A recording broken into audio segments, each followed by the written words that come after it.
இவர் நடிக்க போகிற முதல் படமே நிந்திருச்சின்னு சொல்லும்போது அது ஒரு மிகப்பெரிய சினிமாவில் பார்த்தீங்கன்னா அவர் சென்டிமெண்ட் வந்து நிறைய சென்டிமெண்ட் பார்ப்பாங்க. படம் பண்ணார் அந்த படத்தில் வந்து பயங்கர நஷ்டம் அவருக்கு. அந்த படம் பெருசாக போகல. நடிகைகளே ரொம்ப அழகான நடிகை. அவர் வந்து நிறைய நடிகர்கள் விரும்பினது உண்டு, காதல் பண்ணது உண்டு, அடைய நினைச்சதும் உண்டு. அதே போல் அவருடைய கதாபாத்திரங்களும் அவருடைய படங்களும் புதுமையோடு தான் இருக்கும் அப்படிங்கிறது பல சான்றுகள் சொல்லலாம். அந்த கேரக்டர் நல்லா பண்ணியிருக்கேன்னு சிவாஜி சாரும் அதில் அந்த படத்தில் பாராட்டியிருப்பார்.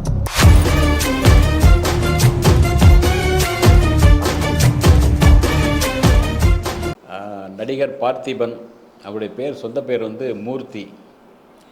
மூர்த்திங்கிறது அவர் பேர். சில படங்களில் அந்த மூர்த்திங்கிற பேரோடு கொஞ்சம் நடிச்சிருப்பார். பெரும்பாலும் அவர் வந்து நாடகங்களில் தான் வந்தார். நாடகங்களில் ஸ்க்ரீன் இழுக்கிறது, அப்புறம் நாடகங்களில் போயிட்டு நாடகத்துலேருந்து கற்றுக்கிட்டு தான் சினிமாவுக்கு வந்தார்.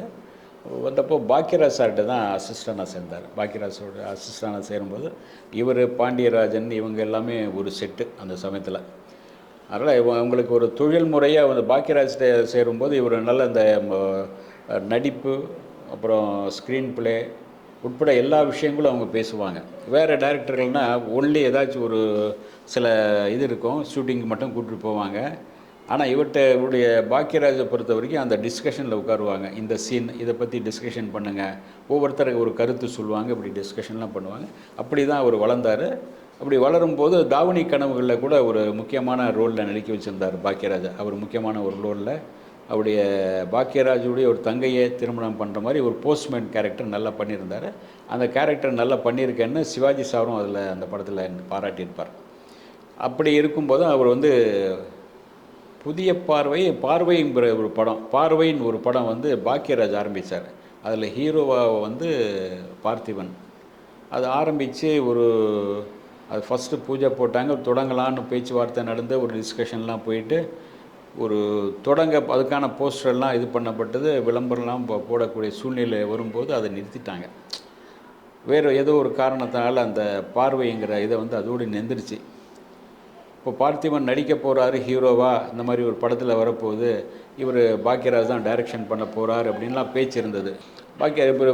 ஒரு ஹீரோவாக நடிக்க வேண்டிய சூழ்நிலையில் இப்படி வந்து ஒரு இது அமைஞ்சதே அப்படின்னு ரொம்ப சங்கடமாக போச்சு. அதாவது ஒரு அசிஸ்டன்ட் டைரக்டராக இருந்துகிட்ருக்கோம், ஹீரோவாக நடிக்க போகிறாரு அப்படின்னு இவர் நடித்த முதல் படமே நிந்திருச்சின்னு சொல்லும்போது அது ஒரு மிகப்பெரிய சினிமாவில் பார்த்தீங்கன்னா ஒரு சென்டிமெண்ட் வந்து நிறைய சென்டிமெண்ட் பார்ப்பாங்க.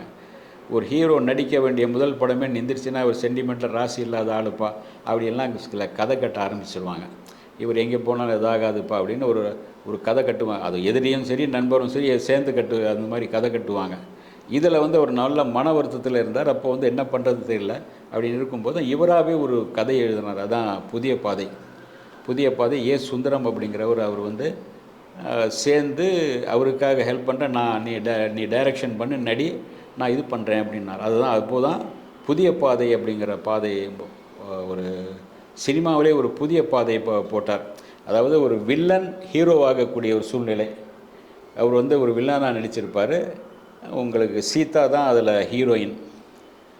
சீதாவை வந்து அந்த படத்தில் நடிக்கும்போது தான் சீதாவை கொஞ்சம் கொஞ்சமாக லவ் பண்ணி இம்ப்ரெஸ் பண்ணி லவ் பண்ணி கல்யாணம் பண்ணிட்டார். அந்த படம் முடிகிற ஸ்டேஜில் முடியப்போ படம் முடிஞ்ச பிறகு தான் ஸ்டேஜுக்குள்ள இது பண்ணிட்டார். ஏன்னா அந்த படத்தில் தான் சீதாவை மீட் பண்ண ஆரம்பிக்கிறார். சீதாவுக்கும் அவருக்குமான ஒரு புரிதல் ஏற்படுது. ஏன்னா பார்த்திபன் எப்படி பேசுவார் உங்களுக்கு தெரியும், நல்லா அழகாக பேசுவார், எல்லோரையும் கவரக்கூடிய அளவில் நல்லா பேசக்கூடியவர். அந்த வகையில் தான் அந்த படத்தில் வந்து சீதாவும் அவரும் சேர்ந்து நடிக்கும்போது அவங்க காதல் வயப்பட்டு அவங்களுக்கு கல்யாணம் பண்ணிட்டாங்க. அது மிகப்பெரிய அளவுக்கு உங்களுக்கு ஒரு பெரிய புரிதலை ஏற்பட்டுச்சு. அவங்களுக்கு அதுக்கு பிறகு அந்த காதலை பற்றி, அவங்களுடைய காதலை பற்றி அன்றைக்கி வந்து ரஜினிகாந்த் சார் கூட என்ன லவ் மேரேஜா அப்படின்னு சொல்லி பாராட்டி அவங்களுக்கெல்லாம் ஒரு பூச்செண்டெல்லாம் அனுப்பியிருந்தார். அவருடைய கல்யாணத்தில் கலந்துக்கிட்டார். ஏன்னா பார்த்திபனை பொறுத்த வரைக்கும் அவருடைய படத்திலே ஒரு டைலாக் வரும், இருந்தால் வேறு சும்மாவே இருக்குது, இந்த கிருஷ்ணமூர்த்தி சும்மாவே இருக்க மாட்டார்யா, ஏதாச்சும் பண்ணிகிட்டே இருப்பார் அப்படின்பாங்களா. அதே மாதிரி அவருடைய படத்தில் அவருடைய ஒரு படத்துக்கான ஒரு கதை வசனம் அப்படின்னாலும் சரி, ஏதாச்சும் ஒருத்தருக்கு பிறந்தநாள் வாழ்த்து அனுப்பினாலும் சரி, புதுசாக ஒரு கிரீட்டிங் ரெடி பண்ண வேண்டாலும் சரி, ஒரு ஃபங்க்ஷன் பண்ணாலும் சரி, அது புதுமையாக பண்ணுவார். அது டிஃப்ரெண்ட்டாக அதுக்காக மெனக்கெட்டு ஒரு வாரம் 15 நாள் எடுத்துக்கிட்டு அதுக்காக ஒவ்வொரு ஒரு டிசைனும் ஒரு மாதிரி பண்ணுவார். இவருடைய படத்தோட டிசைன் ஆனாலும் சரி, படத்துக்கு ஒரு சமயம் அவருடைய படத்துடைய போஸ்டர் அடிப்பாங்க, நோட்டீஸ் எல்லாம் அந்த காலத்தில் அடிப்பாங்க இல்லையா. ஒரு சமயம் ஒரு இன்லான் லெட்டர் மாதிரியே ஒரு இது பண்ணியிருந்தார். இன்னொரு சமயத்தில் உங்களுக்கு பார்த்தீங்கன்னா ஒரு இப்போ இவருக்கு ஏஆர் ரஹ்மானை பண்ணும்போது ஒரு மியூசிக் மாதிரி ஒரு இது பண்ணி கொடுத்துருந்தார். மியூசிக் மாதிரி ஒரு தகடு மாதிரி இது அட்டையில் பண்ணி கொடுத்துருந்தார். இந்த மாதிரி எது பண்ணாலும் ஒரு வித்தியாசமாக புதுசாக பண்ணணும் அப்படிம்பார். பேசும்போதும் கூட வித்தியாசமாக புதுசாக பேசி எல்லோரும் கவரக்கூடிய அளவு இருப்பார். அவருடைய படங்களில் பார்த்திங்கன்னா அந்த மாதிரி தான் அவருடைய படங்களுடைய ஒவ்வொரு படமும் ஒரு டிஃப்ரெண்ட் ஜானரில் இருக்கும். அது புள்ளக்குட்டிக்காரன், உள்ளே வெளியே உங்களுக்கு அவர் அதுக்கு முன்னே சுமை தாங்கின்னு ஒரு படம் சுமை தாங்கி இல்லை, சுமைன்னு தான் நினைக்கிறேன். சுமைன்னா ஒரு ஒரு ஒரு படம் பண்ணார். அந்த படத்தில் பயங்கர நஷ்டம் அவருக்கு. அந்த படம் பெருசாக போகல. ஒரு குடும்ப சுமையை பற்றி பேசுகிற ஒரு படம் அது பெருசாக போகல. அதனால் என்னாச்சுன்னா அந்த படத்துடைய நஷ்டத்தை எப்படி இது பண்ணுறதுன்னு தெரியாமல் அதுக்கு அடுத்தது அந்த நஷ்டத்துலேருந்து மீண்டு வரணும் அப்படின்னு ஒரு கமர்ஷியல் படமாக உள்ளே வெளியேன்னு போட்டுருந்தார். இந்த உள்ளே வெளியே உங்களுக்கு கில்லி அடிப்பார். இந்த கில்லி போயிட்டு ஐஸ்வர்யாவுடைய ஜாக்கெட்டில் விழுந்துடும். இதுதான் உள்ளே வெளியே அப்படின்ற ஒரு கான்செப்டுக்கு ஒரு இது பண்ணியிருந்தார். அது ஒரு கமர்ஷியலான படம், ஒரு பக்கா கமர்ஷியல் படம்.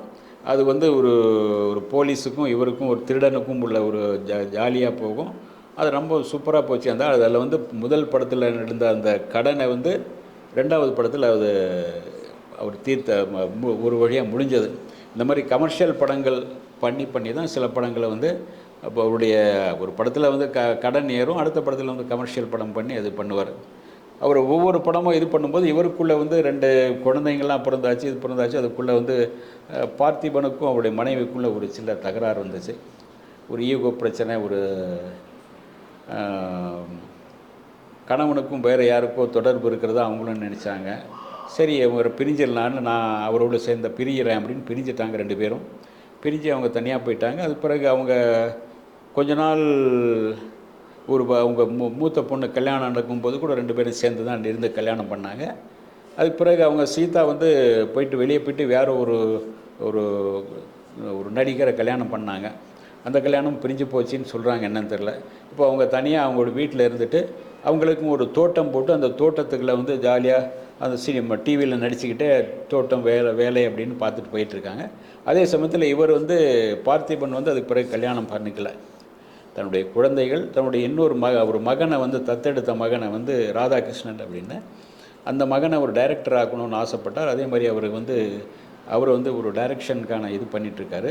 மகளும் அதே மாதிரி மணிரத்னத்தில் டைரக்டராக இருந்தாங்க. அதாவது கன்னத்தில் முத்தமிட்டால் நடித்தாங்க இல்லையா, அவர் தான் அவருடைய பார்த்திபன் சாருடைய மக. அவங்க அவங்களும் டைரக்ஷன் கற்றுக்கிட்டாங்க மணிரத்னம் சார்கிட்ட இருந்து. அவங்களும் படம் டைரக்ஷன் பண்ணோன்னு நினச்சிட்டு இருந்தாங்க. அவங்களுக்கு திருமணம் ஆயிடுச்சுன்னு நினைக்கிறேன். அதே மாதிரி பையன் இப்போ அடுத்து டைரக்ஷன் பண்ண இருக்கான்னு நினைக்கிறேன். அவங்க பையன் அவர் கேமராமேனாக இருந்தார். அப்புறம் டைரக்ஷன் பண்ணுறேன்னு சொல்லிகிட்டு இருக்கார். கேமராமேனாகவும் இருக்கார் அவர். அதுவும் கேமரா தொழில்நுட்பமும் கற்றுக்கிட்டார். இந்த வகையில் பார்த்திபன் சார் ஒரு நல்ல திறமையான டைரக்டர், நல்ல கதை சொல்லக்கூடிய ஒரு டைரக்டர். அவர் எந்த ஒரு படமும் எடுத்துக்கிட்டாலும் அந்த படத்துக்கு ஒரு புதுமையான ஒரு ஸ்க்ரீன் பிளே இருக்கும்.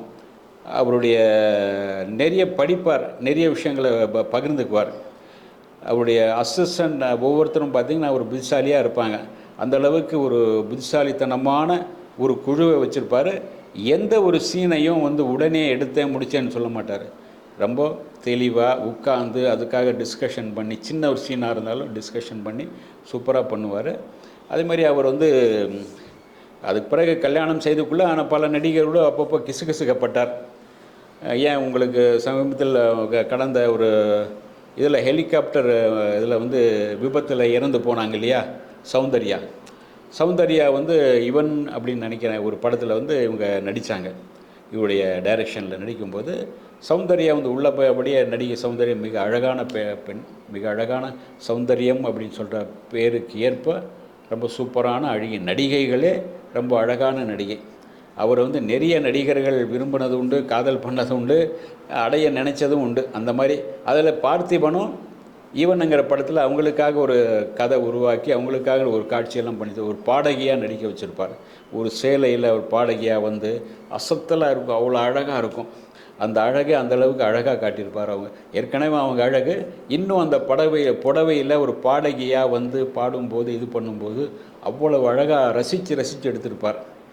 ஒரு காரணம் அவரும் அவங்கக்கிட்ட ஒரு காதல் வசப்பட்டார், காதலிக்க விரும்பினார், கல்யாணம் செய்து கொள்ளவும் விரும்பினார்னு கேள்விப்பட்டேன். ஆனால் அது அவ்வளோ சீக்கிரம் நடக்கலை. அவர் முயற்சி பண்ணாரா இல்லையா என்னன்னு தெரில. அவங்க வந்து சௌந்தர்யா மீது ஒரு மயக்கம் உண்டு இருந்தது அவருக்கு. சௌந்தர்யாவை காதலிக்கணும்னு நினச்சார், கல்யாணம் பண்ண நினச்சார் அப்படின்னு கோடம்பக்கத்தில் ஒரு பேச்சு இருக்குது. அப்படி கல்யாணம் பண்ணியிருந்தார் சௌந்தர்யா இன்னும் கொஞ்சம் தமிழ்நாட்டு நடிகையாக இன்னும் பெரிய அளவில் பேசப்பட்டிருக்கலாம். இவருடைய லைஃப்லேயும் இன்னும் கொஞ்சம் வேறு மாதிரி இன்னும் கொஞ்சம் வளர்ச்சி அடைஞ்சிருப்பார். ஏற்கனவே வளர்ச்சி அடைஞ்சிட்ருக்காரு. இப்போது பெரும்பாலும் இப்போ சமீப காலமாக ஒரு படங்களை டைரக்ஷன் பண்ணல, நடிச்சுட்டு மட்டும் வர்றாரு. நடிக்கிறதும் ஒரு டிஃப்ரெண்ட்டான கதாபாத்திரங்கள் பண்ணிட்டு வர்றாரு.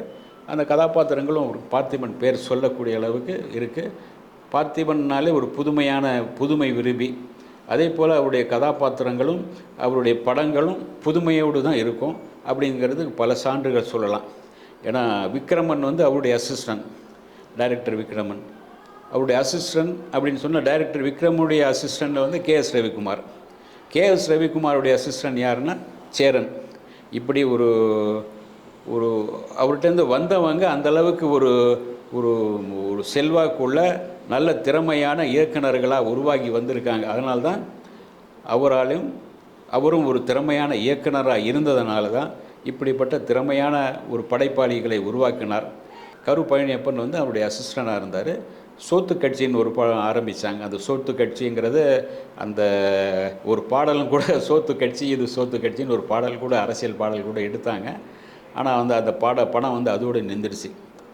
அதில் கூட அவர் ஒர்க் பண்ணியிருந்தார். அவர் நிறைய அவருடைய பார்த்திபன் கூட சில படங்களில் ஒர்க் பண்ணார். அதுக்கு பிறகு அவர் தனியாக போய் சொந்த தனியாக போய் சில 4-5 படம் பண்ணார். பிரிவோம், சந்திப்போம், சிவப்பதிகாரம், இந்த மாதிரி படங்கள்லாம் நிறைய பண்ணார் இவர் பழனியப்பன்.